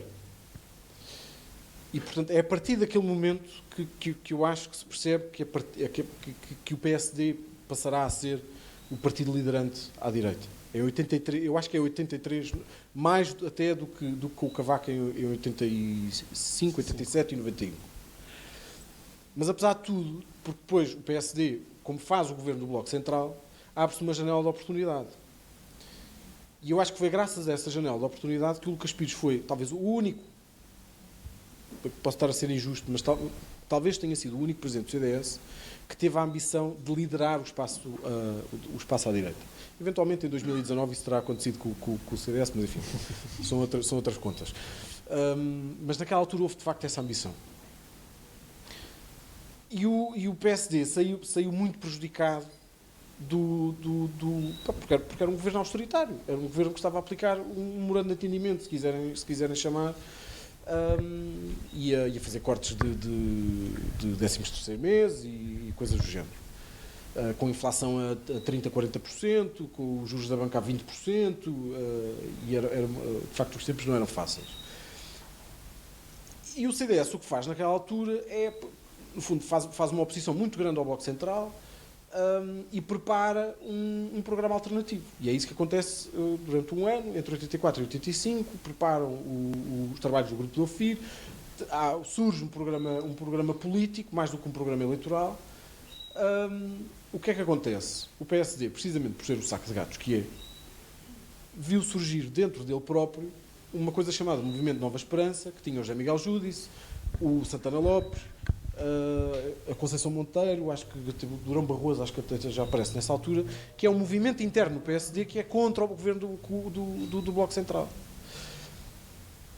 Entretanto, o Mota Pinto, que era o presidente do PSD, que era vice-primeiro-ministro, o Mota Pinto demite-se e depois morre. Quando se demite, o Cavaco torna-se presidente do PSD, o Mota Pinto morre 4 dias antes do Congresso e o PSD está numa crise brutal. E o Cavaco, quando aparece, não é o Cavaco liberalizante, se quiserem, de 87 e de 91. É um Cavaco da social-democracia, é um Cavaco que o Lucas Pires, em entrevistas na televisão, dizia que aquilo que nos para é que o professor Cavaco não fala na privatização das empresas públicas, fala na viabilização das empresas públicas. Isto em 85. E o CDS já tinha este programa, que era: nós vamos acabar com o setor público. Onde não faz sentido haver empresas públicas, nós não vamos ter empresas públicas. E o PSD não defendia isso em 85. O que eu acho que acontece é que, no fundo, apesar destas nuances, e depois o Lucas Pires explica isto já a meados dos anos 90, explica isto até como forma de justificar a sua aproximação ao PSD. É que ele, no fundo, sentia que em 85 queria fazer uma revolução pacífica naquilo que era a sociedade portuguesa e as estruturas do Estado. E que o Cavaco tinha um programa de reforma, que era uma coisa mais lenta, não revolucionária no sentido em que ele pretendia, mas no fundo o objetivo seria o mesmo. E com a nuance europeia, eu acho que é por isso que o Lucas Pires depois se aproxima do PSD, que é no fundo olhar, porque o Lucas Pires sai do CDS ainda antes do Manuel Monteiro ser presidente, ou seja, não teve necessariamente a ver com a liderança do Manuel Monteiro e dizer, não, porque eles agora são anti-Maastricht, não sei o quê, não. Porque ele percebeu aquilo antes. E a carta de demissão do Lucas Pires, que é uma coisa muito longa e densa, como quase tudo que ele fazia, explica no fundo isso, que é, ele percebe que aquilo que vai acontecer é aquilo que era o PSD do cavaquismo naquela altura, representava, talvez de uma maneira mais suave, mas que se podia prolongar pelo tempo, aquilo que eles próprios queriam em Eufir, que era, no fundo, a libertação do país, a liberalização do setor público, enfim, a criação de uma sociedade aberta, que era, no fundo, aliás, só o nome disto é prodigioso, que é No Caminho da Sociedade Aberta é o nome de um programa político que se explica só por si, não é? E portanto, tem muito a ver com isto, ou seja, ele, no fundo, perceber que este caminho está feito, mas a direita terá que ter aqui um espaço. Sendo certo que essa direita que precisa agora de um espaço já não é a minha. Porque a minha direita está representada num sítio onde votam 50% dos portugueses. E, portanto, é ali que as pessoas se identificam.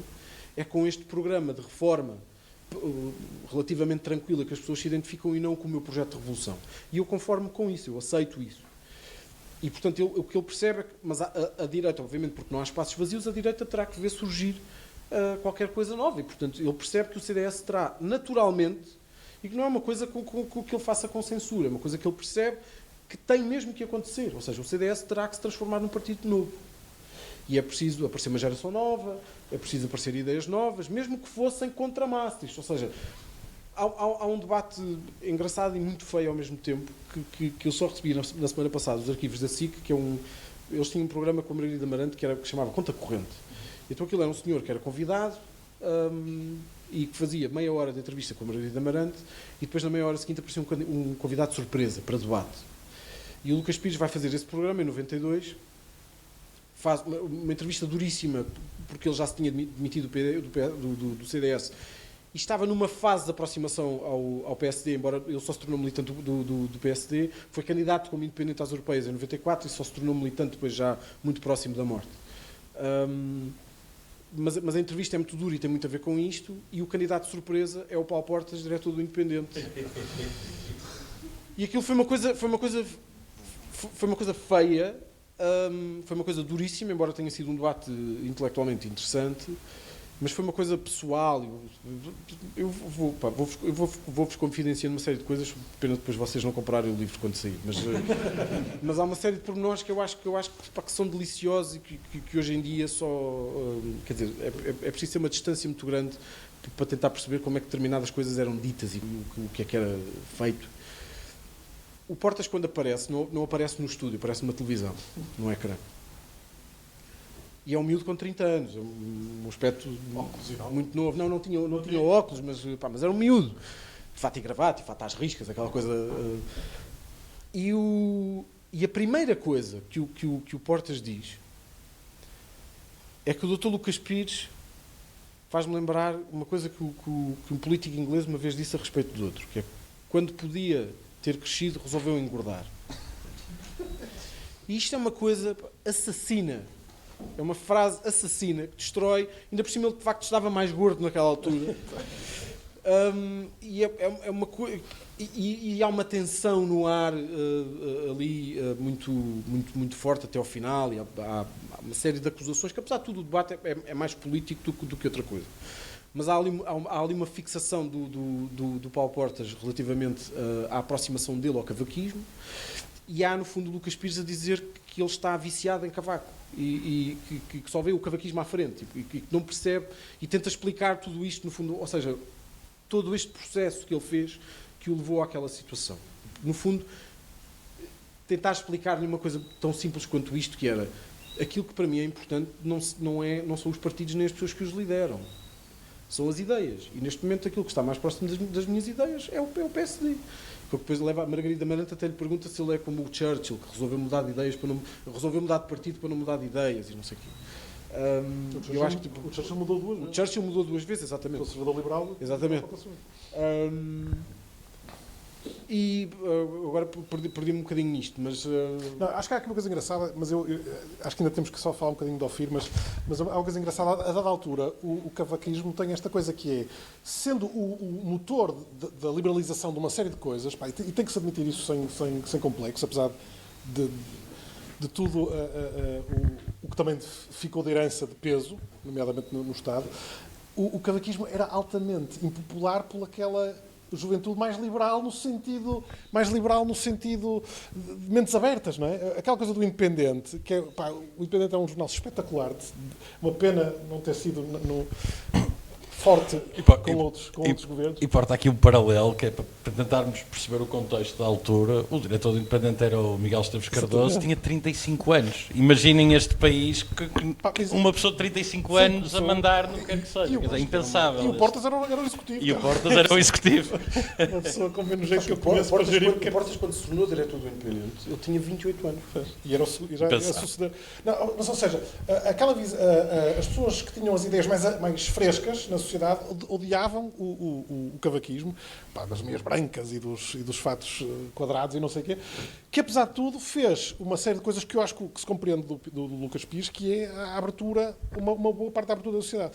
Mas eu tenho aqui também uma coisa muito gira, para quem gosta, porque isto está tudo na net, que é um artigo do Adolfo Mesquita Nunes, que se chama o CDS e a Democracia Cristã, porque o Adolfo tem uma teoria que é muito impopular no CDS, que o CDS não foi fundado como um partido democrata cristão, mas foi fundado como um partido que se foi aproximando Eu acho que ele tem razão. Eu também.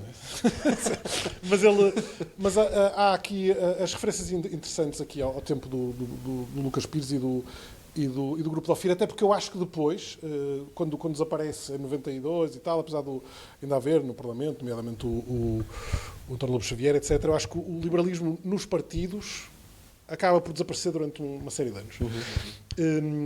Mas, para vocês verem o que era, isto em 84 e 85, de facto, o título é fabuloso, No Caminho da Sociedade Aberta. Parece assim uma espécie de mistura entre o Popper e o Hayek, não é? A Sociedade Aberta é o grande livro do Popper, não é? E O Caminho para a Servidão do Hayek. Eu acho que não há casos nisto, mas eles juntam ali uma série de pessoas à volta do Lucas Pires, que todas elas depois foram pessoas de enorme sucesso. Um foi Presidente do Tribunal Constitucional. O Moura Ramos, exatamente. O António Lobo Xavier e o próprio Portas como miúdos, de quase... Sim, o Portas passou por lá. Passou por lá, e o Xavier também eram... Não é todos. O Fernando Adão Fonseca foi presidente do Fernando Adão Fonseca, do Fórum Liberdade para a Educação, exatamente. O António Borges, que foi um dos grandes companheiros do Passos. Que era o liberal do PSD. Exatamente. Em 2011 o António Borges era o liberal do PSD. Exatamente. o Bagão Félix, porque foi ministro até das Finanças, mas sobretudo da Segurança Social, e muitas figuras mais conhecidas, digamos assim, no próprio CDS, mas que fizeram também a sua história, a sua carreira política. E escrevem e também vocês também arranjam na net o livro, O Caminho para a Sociedade Aberta. É um documento que vocês podiam facilmente apresentar hoje como programa político, mesmo da Iniciativa Liberal, não é preciso ser de um partido menos ortodoxo, que certamente era, atenção, o documento é um documento mais aberto do que uma estrita visão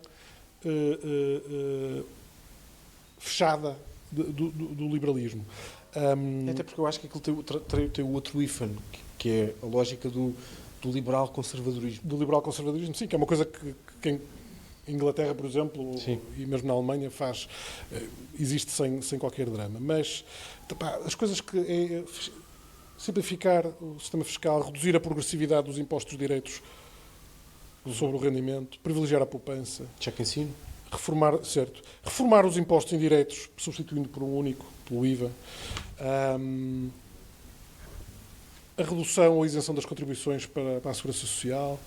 Uma nova lei de arrendamento. Exatamente. Nova lei de arrendamento. Saúde e educação, aposta nos sistemas privados. Portanto, na saúde, o sistema de seguro de saúde obrigatório, cumprindo os cuidados essenciais.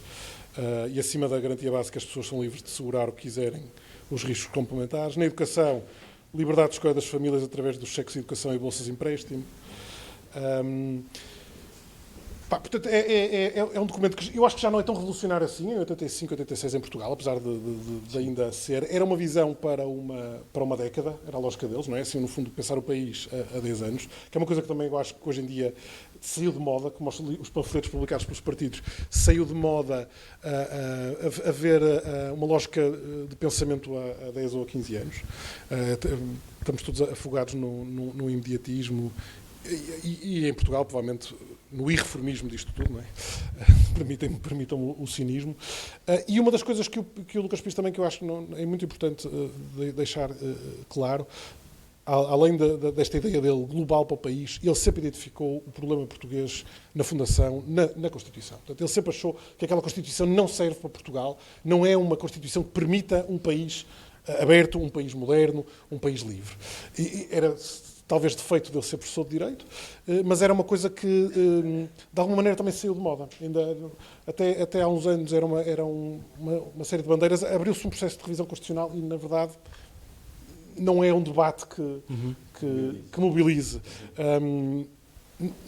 Não só porque a Constituição hoje é muito melhor do que era em 75 também, não é? Mas também porque eu acho que não há essa visão fundacional de rever o regime de cima a baixo, não é? Nós hoje acho que perdemos um bocado isso.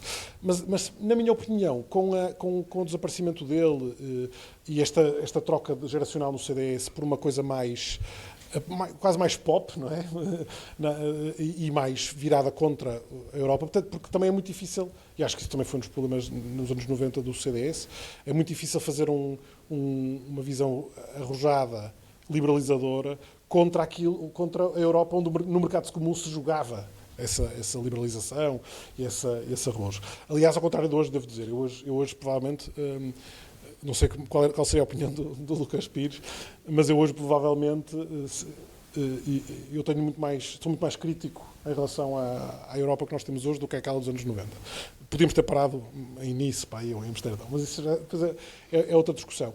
Eu acho que desaparece um bocado o liberalismo afirmado enquanto liberalismo dentro dos partidos e dá-se uma coisa muito curiosa no início do ano, no início do século, no início do milénio, que é o aparecimento fora dos partidos, quase por geração espontânea, o que até é muito bonito quando falamos de liberalismo, de uma série de grupos. Um deles é a Causa Liberal, que até deu origem a outros grupos, e um dos principais dinamizadores, o Carlos Novaes, é hoje presidente do Partido Libertário, que também existe, não é? Apareceram ali, em volta, se vocês forem ver, no início dos blogs, entre ali o governo do Durão Barroso e depois o início dos anos do Sócrates, aparecem sem grande coordenação uma série de pessoas que algumas estão dentro dos partidos, nomeadamente no CDS, o Adolfo, eu, etc., mas muitos também não estão. o Carlos Guimarães Pinto, por exemplo, com quem que apareceu nessa altura, o João Caetano Dias, também é vosso militante, o Rocha também, mais no fim, escreveu connosco no Insurgente, o Mário Amorim Lopes, e é muito curioso porque, sem haver grande... quer dizer, o mercado ali as pessoas foram à procura do que não tinham, que era um debate, um campo onde debater as questões do liberalismo nas suas várias facetas. Alguns desses arquivos estão perdidos, infelizmente, porque algumas das plataformas desapareceram, mas, por exemplo, ainda é possível ler quase tudo do Insurgente, de Blasfémias, da causa liberal, dos Jaquinzinhos, de uma série de blogs. E é muito engraçado como é que aquilo aparece quase do nada. Acho que há uma pessoa muito importante, também fora do partido, que assuma as coisas na academia, um bocadinho, que é o professor José Manuel Moreira, que aliás é professor do André Azevedo Alves, e que é na Universidade de Aveiro e depois na Católica, uma das pessoas que continua a escrever a nível académico sobre o liberalismo. Aliás, ele tem um texto muito engraçado, que não sei se chama Liberalismo em Portugal, uma coisa assim, sobre o liberalismo do século XIX, e que vale a pena ler. Vale muito a pena ler, porque desmistifica, acho, algumas das questões. Porque muitas vezes o nome liberalismo também é abusado. Muitas vezes. E eu acho que isto se mantém. E, na minha opinião, depois no início ali, na altura do fim do socratismo, quer no PSD, quer no CDS, há um rejuvenescer de pessoas que se afirmam liberais, que já não havia para aí desde os anos 90 nos partidos, e muitos deles já entram aqui na geração de que as pessoas conhecem, porque se foram mais habituando. O Adolfo, o próprio Carlos Abreu Amorim, que esteve depois no PSD, também veio dessa leva. O Adolfo, diga-se, não apareceu aí. O Adolfo já estava no CDS há muitos anos e foi um dirigente jovem na juventude centrista, muito importante, mas aparecem com algum protagonismo no Parlamento. E há a ideia de que o Passos, não é?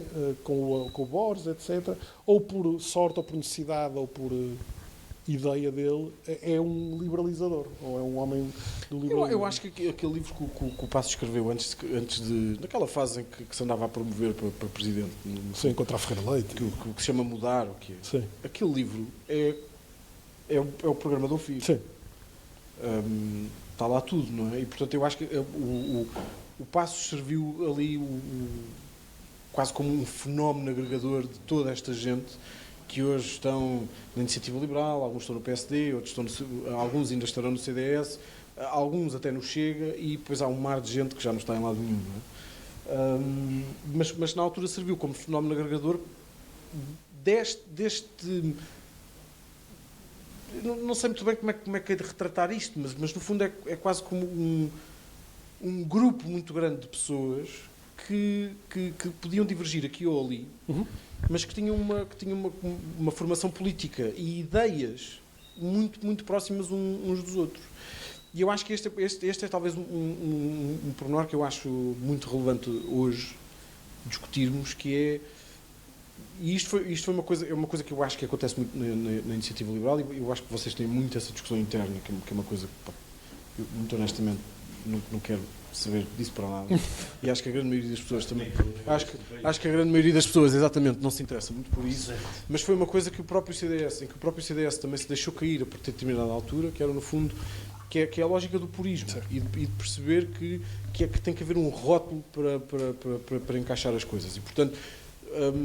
e aparece um tipo e diz, eu sou batata, e portanto, se vocês, quem quiser ser batata também, tem que dizer tudo aquilo que eu penso, não é?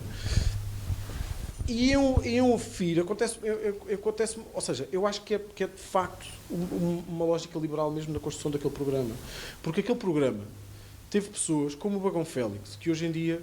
Quer dizer, ninguém olha para o Bagão Félix e diz, que liberal. Ninguém olha para pessoas como... Havia fundadores do CDS, como o Vítor Sá Machado, o Paulo Marques, que eram pessoas muito naquela lógica mais da democracia cristã, do Rui Pena e não sei o quê, que estiveram no Grupo da Filha. Havia uma lógica diferente, que era... O programa não se chama Programa Liberal para Portugal, chama-se No Caminho da Sociedade Aberta. E o princípio que rege o programa político de Ofir é uma comunhão de ideias, de uma certa ideia de país. E de perceber que tipo de país é que nós queremos construir, que tipo de sociedade é que em que nós gostávamos de viver, que tipo o que é que nós queremos fazer, ou melhor, não é o que é que nós queremos fazer, porque nem sequer parte daí, que ferramentas é que nós queremos usar para que o país possa ser o mais livre possível.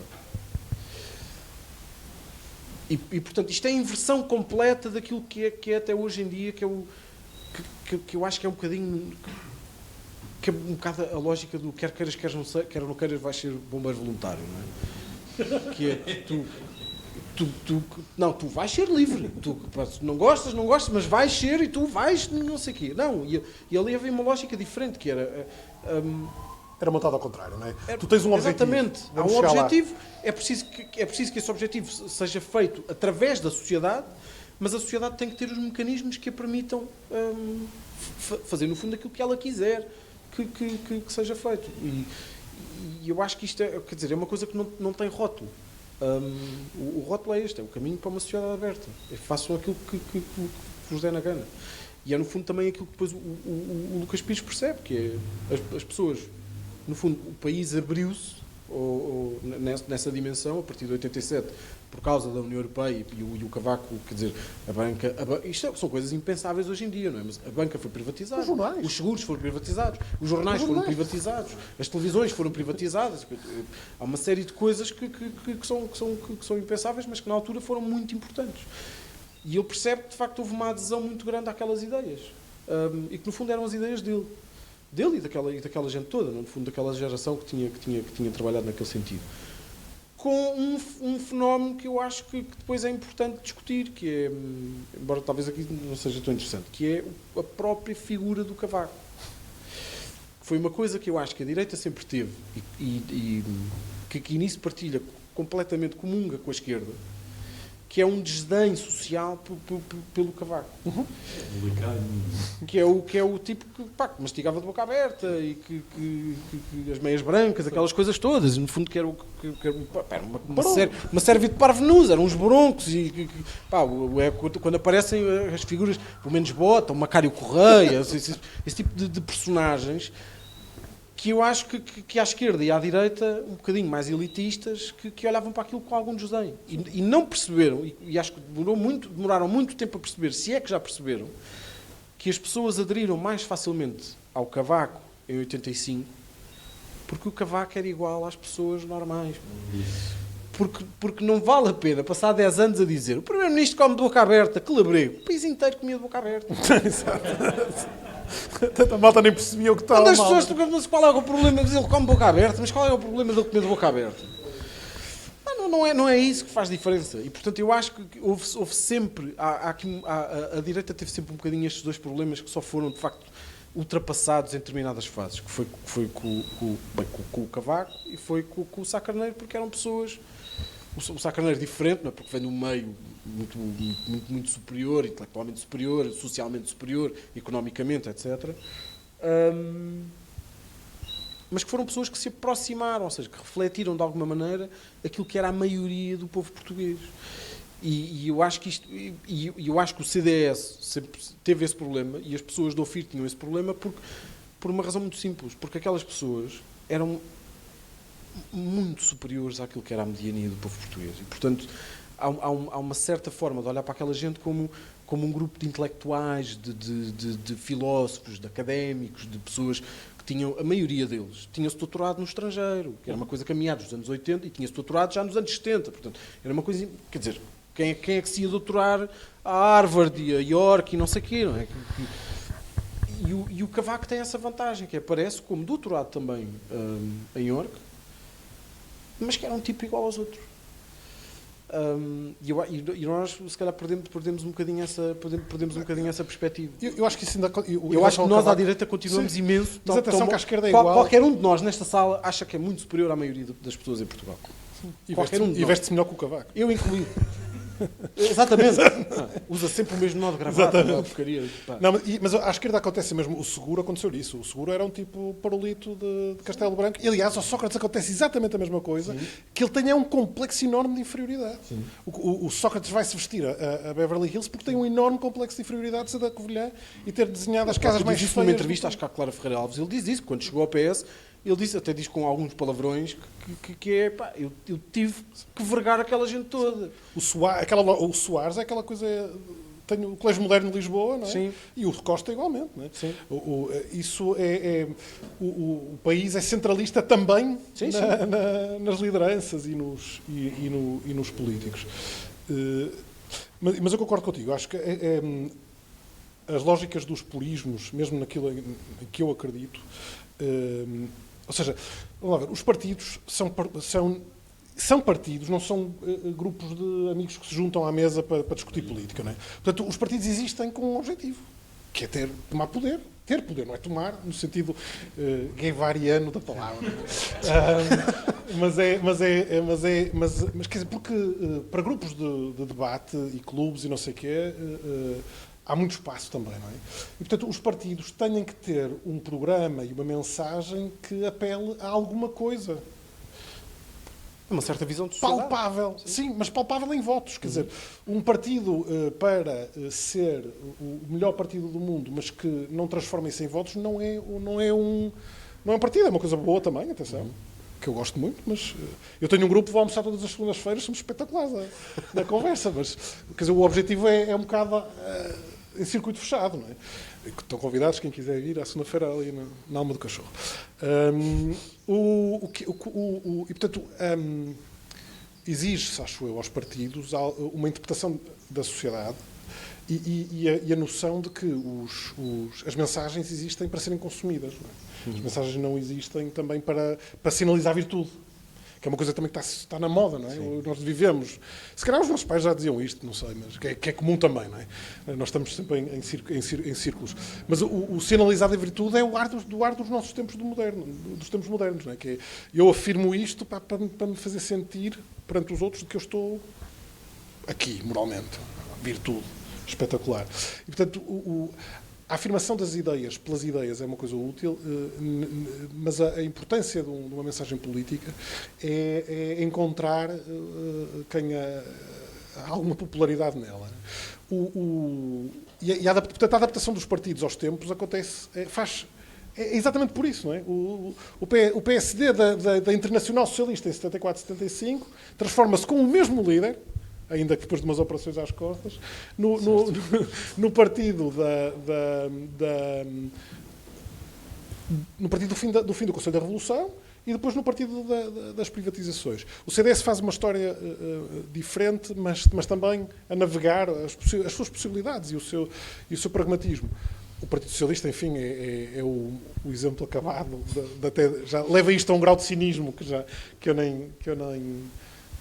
eu não recomendo a pessoas recomendáveis, mas a lógica de fechar sobre si mesmo com uma obsessão de uma ideia, eu acho que é errada. Acho que sim, acho que é muito curioso porque é ao contrário daquilo que eu acho. Ou seja, eu acho que à sociedade e à economia, nomeadamente, devem ser dados não objetivos, mas meios. Ou seja, eu não quero fixar o salário de ninguém, eu não quero fixar qual é a indústria que vai ter sucesso, eu não quero fixar qual é a peça de teatro que vai ser mais aplaudida. Eu quero que haja uma rede de políticas e de leis e de condições que permita que o máximo possa prosperar e depois cada um, enfim, será o obreiro do seu destino. E nós, portanto, numa lógica de um programa político, eu gostaria de ver a coisa um bocadinho ao contrário, que é eu fixo o meu objetivo em termos de uma sociedade mais aberta, porventura, e vejo o que é realizável à data de hoje, que é diferente do que era há 30 ou há 40 anos. Às vezes nem é muito, de facto, porque os nossos problemas sistemáticos subsistem, mas acho, por outro lado, estamos numa altura da vida política em Portugal em que o liberalismo nos partidos é uma evidência na iniciativa liberal, e se calhar não só, mas estamos numa fase diferente de que estávamos no fim dos anos 90. De facto, o pacismo teve uma coisa curiosa, mas também o Passos também tem, eu acho que o Passos tem uma grande virtude, que ele pode não ter, pode ter tido sorte ou pode ser inato. Ele acabou por ser a pessoa certa na hora certa do país. Havia muita gente, se calhar, muito mais capaz e muito mais... que tinha pensado muito melhor o país do que ele, que naquelas mesmas circunstâncias, que são circunstâncias difíceis, não só externas, mas internas, e dentro dos próprios partidos, da coligação, etc., conseguiu, nos momentos certos, ter o rumo certo. Eu queria fazer uma piada que eu jogava, mas já não, mas também, eu acho que, aliás, esse momento mostra bem que ele, a capacidade dele para enfrentar problemas que são imprevisíveis, não é? Não sei se ele ideologicamente era a pessoa que foi naquelas circunstâncias. Eu por acaso tendo a partilhar dessa ideia. Acho que há, acima de tudo, um pragmático, alguém com um sentido de causa pública, mais do que alguém muito ideólogo e com ideias muito... Eu pertenço ao grupo das pessoas que não têm medo do regresso do Passos à política e acho que a Iniciativa Liberal não acaba por aí. Eu vou ter que ser um bocado fascista agora, desculpem. Gostava muito de ficar aqui a continuar a ouvir-vos, mas primeiro isto já vai longo, isto não é fácil. Quero abrir para perguntas. Quero aproveitar só para já dar o meu wrap-up, até porque espero que não me façam nenhuma pergunta a mim. Tenho aqui duas pessoas ótimas para fazer perguntas, que é justamente neste elemento do tempo, ou seja, o tempo tem algo de cíclico, a história nunca se repete, mas se nós não conseguirmos compreender a história, o contexto e as coisas que acontecem, nós estamos condenados a estar sempre a repetir as mesmas coisas. E é por isso que este tipo de conversa e esta viagem para mim é importante, porque eu tive a sorte de poder chatear o Misha e dizer-lhe, opá, direita liberal, opá, por amor de Deus, ó Misha, vocês são tudo uma cambada de conservadores. E bater estas bolas, e eu acho que hoje em dia há efetivamente uma necessidade de nós olharmos para trás, porque já passou demasiado tempo, já há muitas pessoas aqui. Vou dar um exemplo, o Vasco, que está ali ao fundo, tem 24 anos, e eu estava-lhe a dizer, vem o Misha, vem o Nuno, o Misha é fixe, ele podia estar perfeitamente na IEL, e ele então viu umas cenas tuas, viu um discurso teu no 25 de Abril, liga-me e diz, pá, como é que este gajo não é da IEL? Era outro país, era outro mundo, e portanto esta necessidade de nós percebermos o que nos trouxe até aqui, para também estarmos mais preparados para o que vem a seguir, que não significa que seja um fado e que estejamos condenados a isto. Eu já saí dos cínicos neste momento e estou do lado dos que acreditam que a gente consegue dar a volta a isto, mas acima de tudo aprendermos com a nossa história, porque percebemos de onde é que nós vimos e estamos muito mais preparados para evitar determinado tipo de armadilhas que vão sendo sempre colocadas no percurso dos partidos, em particular na Iniciativa Liberal. O que eu quero dizer, em suma, é que é muito mais o que nos une, mesmo estando em pontos políticos aparentemente afastados, do que o que nos afasta, conforme muitas vezes querem fazer parecer. Eu quero agradecer mais uma vez aos nossos dois convidados. Acho que não é um tema fácil, acho que é um tema maçudo, por isso também não pode demorar muito mais tempo. Acho que foi rico, acho que é importante, acho que saímos daqui todos muito mais informados sobre como é que isto se vai processando e também como é que nós podemos interiorizar isto e usar na nossa praxis política. E, portanto, façam-nos perguntas, não os chateiem demasiado e muito obrigado a todos, mais uma vez, em especial aos nossos convidados. Perguntas, Vasco?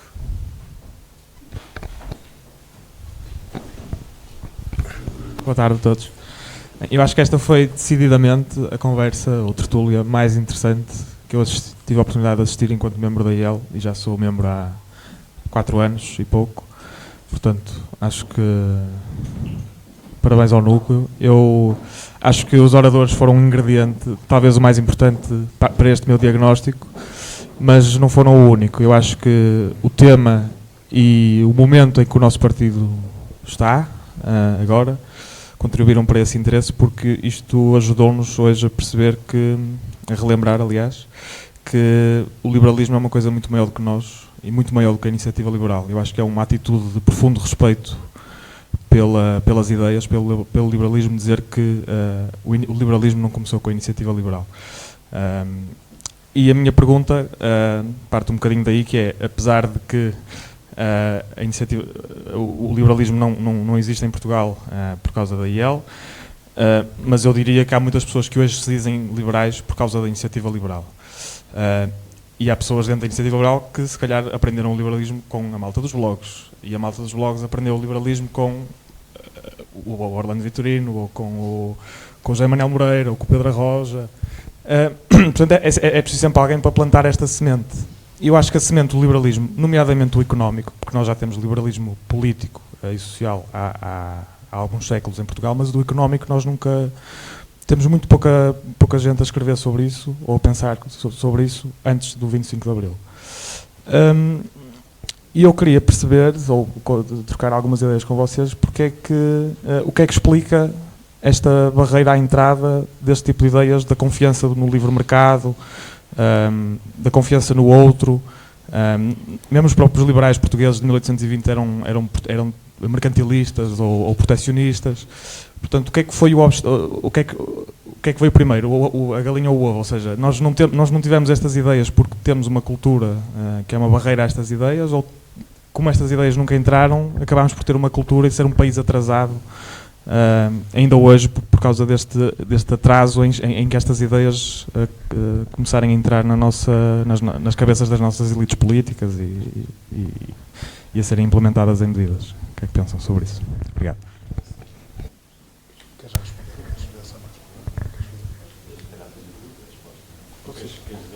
Não sei. Fazemos 3. Eu vou-me esquecer. Acho que eu vou dizer uma coisa já, porque a culpa daquilo que o Pedro fala é dos franceses. É verdade. Ou seja, isto vem um bocado na lógica da Revolução de 1820 e daquilo que foi o liberalismo do século XIX. Há dois não sei se pode chamar os dois liberalismos, não é? Mas pronto, mas na literatura é assim, na nossa memória histórica também, que é o mais inglês ou mais anglo-saxónico e o mais francês. Não é? E nós, com a Revolução Francesa, absorvemos em Portugal, há muitos que vinham da França com as ideias francesas. Pessoas com sucesso, o Bertrand, por exemplo, que aliás era um homem dos livros. E o que é que vinha atrás do Bertrand? Vinham os livros franceses.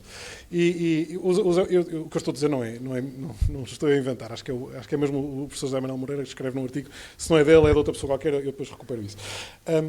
Mas que a nossa revolução de 1820 é uma revolução liberal do liberalismo à francesa. E acho que isso depois envenena todo o nosso século XIX, enquanto que os tipos que as fizeram, como os americanos e até os ingleses até já tinham feito uma vez, não é?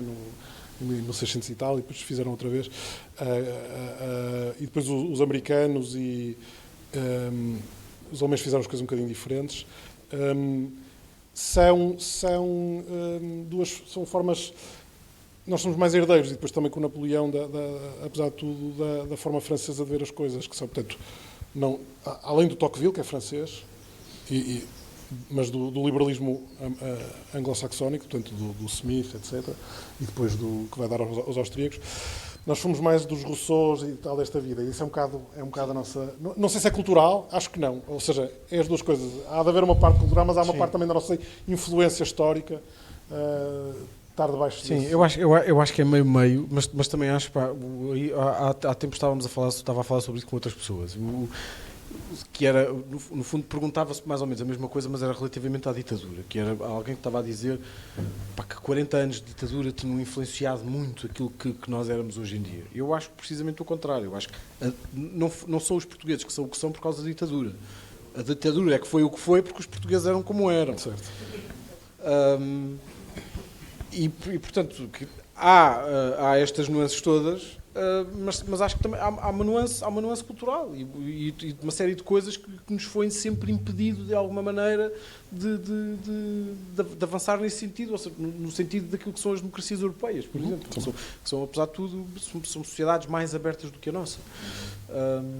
Porque nós temos muito... Acho que há uma série de nuances, e nisso... O Miguel Esteves Cardoso dos anos 80 vale muito a pena ler, porque foi talvez quem melhor retratou aquilo que é o português normal, se podemos, enfim, olhar para um país inteiro e traçar um perfil médio de indivíduo, não é? Isto é muito difícil de fazer, mas ele fez o retrato daquilo que era uma cultura dominante, que tem o seu pitoresco, que é engraçado, que é interessante, enfim, e isto também eu acho que é uma lógica liberal, se quiserem, que é... Pá, o país é o que é. Exato. Habituem-se. Não queiram, exatamente, não queiram à força que ele seja outra coisa. Pode vir a ser um dia, mas as coisas não são de um dia para a noite. Mais perguntas? Eu tenho um tio que é monárquico, que diz que os portugueses são monárquicos porque todos os presidentes da República são sempre reeleitos e isso é a prova de que a malta gosta de ser comandada. Há sempre forma de justificar teorias. Posso ir por ali?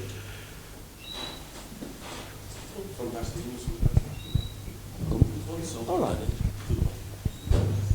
Estava a perguntar se posso... Força. aproximar. Tudo bem. Boa tarde a todos. Eu penso que já está ligado, não é, Rocha? Ok. Antes de mais cumprimentar os oradores, o Albino, todos vocês. Os capitães de Abril fizeram o 25 de Abril de 1974 a pensar em dois objetivos, na minha opinião. Acabar com a guerra colonial, primeiro, e, em segundo lugar, a descolonização, entregando as ex-colónias aos movimentos de libertação comunistas.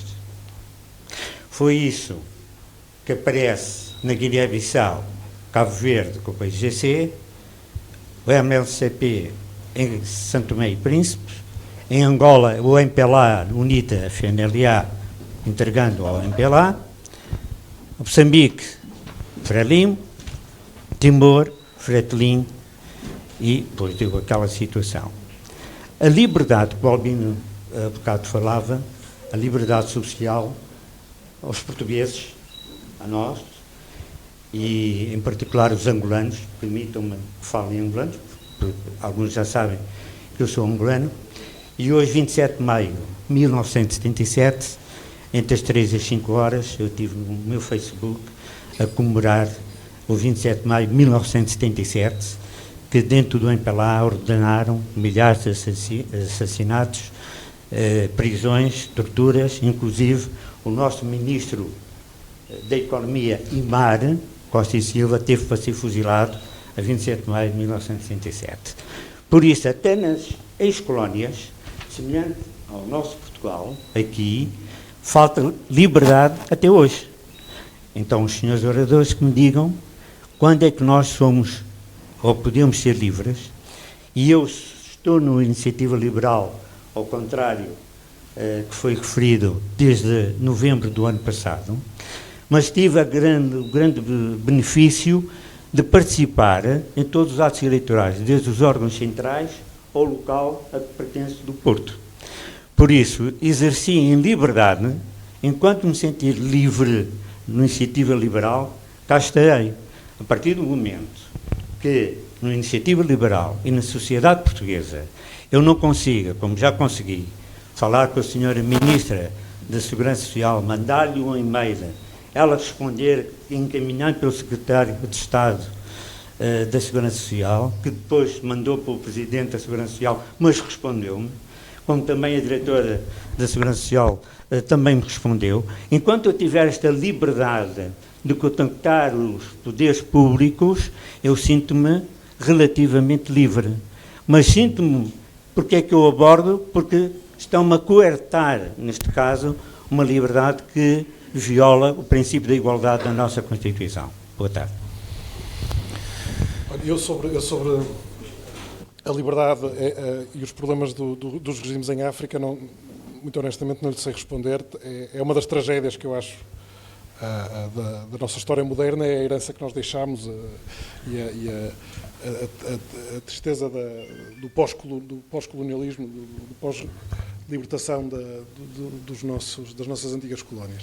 Em relação à proximidade, que falou agora no fim, eu recordo-me de uma anedota que o Reagan contava, que era um americano e um soviético, um russo, encontraram-se e dizia ao americano: pois olha, o que nos distingue é que eu posso entrar na Casa Branca, bater com a mão na mesa e dizer eu não gosto da maneira como o Sr. Presidente dos Estados Unidos governa o meu país.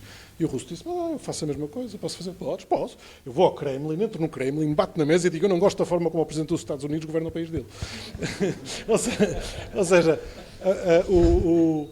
a proximidade com os poderes e a nossa forma de exercer de sermos ouvidos, é um problema que nós, em Portugal, vivemos certamente. Há um afastamento, há uma centralização enorme que afasta as pessoas dos centros de decisão, dos poderes de decisão, e isso leva a que haja uma redução da nossa liberdade, da nossa qualidade da democracia também. E eu acho que um programa reformista liberal tem que ser sempre um programa descentralizador. Não necessariamente regionalizador, acho que são coisas diferentes, mas o máximo do poder possível deve ser exercido primeiro por mim, depois pela minha família, em minha casa e em círculos alargados, não é? E o mínimo possível deve ser exercido em Lisboa e menos ainda em Bruxelas, na minha opinião. E acho que a pirâmide está muito invertida, não é? A grande parte, pelo menos normativa, vem de Bruxelas e depois na parte executiva vem de Lisboa e os municípios, infelizmente, apesar de alguns processos de descentralização, mas que são muito mais, às vezes, processos de desorçamentação, armadilhados para os municípios. Os municípios, os nossos presidentes de Câmara, estão limitados a poderes quase administrativos, de passar licenças e coisas assim. E isso é um problema da democracia, concordo plenamente consigo. Essa é a lógica do princípio da subsidiariedade e que é a lógica quase conservadora inglesa que é liberal, no fundo. Certo. Que é das pequenas comunidades. O teu representante, conseguiste ter acesso e estar próximo dele e nele não ser alguém externo que está... Eu estou farto de dar este exemplo porque estas questões são sempre levantadas e eu respondo sempre da mesma maneira. Eu também tenho um cadastro partidário e também fui militante de 2 partidos, na verdade, mas um foi assim, uma coisa passageira. Mas eu fui militante do PSD durante 10 anos, desde os meus 18 até aos 28. E fui membro de uma Assembleia de Freguesia e fui membro de uma Assembleia Municipal. E quando estava na Assembleia Municipal, eu acho que aquele momento para mim foi decisivo, embora depois, enfim, a vida tenha sido de outra maneira. Mas eu estava numa Assembleia Municipal em que foi uma pessoa falar naquele período antes da ordem do dia, o período aberto à população, não sei o quê. E foi-se queixar porque dizia que vivia ao lado, tinha assim uma casa térrea, vivia ao lado da casa mortuária, da capela mortuária. E quando havia velórios, as pessoas enchiam-lhe a porta de casa de beatas de cigarro. As outras eram depois à meia-noite iam-se ir embora. Mas, e então ele vai à Assembleia Municipal dizer que já tinha ido à Câmara Municipal, que já tinha ido à Assembleia de Freguesia, já tinha falado com o Presidente da Junta, já tinha falado com toda a gente e ia ali à Assembleia Municipal para dizer, façam qualquer coisa para me resolver o problema. E eu estava ali, estava o Executivo Municipal, que era do PC, maioritariamente, mas estavam, portanto, os vereadores do PCP, o Presidente da Câmara, o Presidente da Assembleia Municipal, os vereadores da oposição, do PS, do PSD, os deputados municipais, dos partidos todos, do Bloco de Esquerda ao CDS. Estava toda a gente a tomar notas e disse, realmente, o homem, temos que arranjar aqui uma maneira qualquer de resolver o problema ao homem. E na minha cabeça eu olhei à volta e a única coisa que estava era, quem é que vai dizer ao homem para varrer? Ele que faça qualquer coisa, que ponha, ele que compre um cinzeiro de pé alto e que ponha lá à porta. Peça aos vizinhos, vamos fazer aqui uma vaquinha para pôr aqui um cinzeiro. Temos aqui um papel à porta da casa mortuária e diz, não me encham o pátio de beatas, por favor, utilizem o cinzeiro. Era mais simples, varra o patamar da porta da vossa entrada. Eu acho que a pergunta era como é que nós podemos ser mais livres. Eu acho que é assim.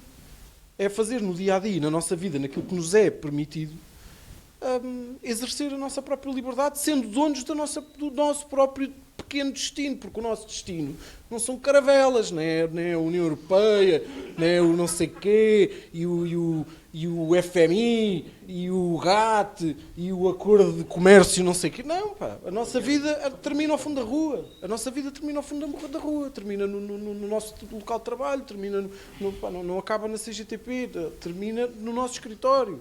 É ali que as coisas se resolvem. É ali que, eu acho que esse não é o limite, mas é a área possível do exercício da nossa liberdade. E é só com isso que se constrói, de facto, uma sociedade que é livre, que é aberta, onde as pessoas dialogam umas com as outras e chegam elas próprias a entendimentos. Porque isto é quase uma lógica de mercado, mas o mercado não é só troca direta de bens e produtos e serviços, não é? É uma troca direta de humanidade. E eu acho que isso, agora, lá está, por isso é que eu vos disse no início, eu estou extremamente maniatado por tudo o que é Lucas Pires. E a lógica a lógica que está no projeto de Constituição é uma lógica quase daquilo que ele chamava antropocracia, que é a lógica de construir um país e um Estado em que o centro é o homem. Aliás, ele tem a frase dele é fabulosa, não é? Que é a frase com que começa esse livro. Exatamente. Antes do Estado era o homem. Sim. Acho que é o mote. Falar nisso, só mais se houver mais alguma pergunta, mas se não, fechamos já. E o mote é Fundo da Rua. O JCL organizou um jantar informal, portanto, quem quiser ficar está convidado para continuar. Eu, infelizmente, não posso, mas continua aqui no Fim da Rua. Queria agradecer mais uma vez aos oradores. Obrigado mesmo. Acho que foi muito informativo mesmo. Obrigado.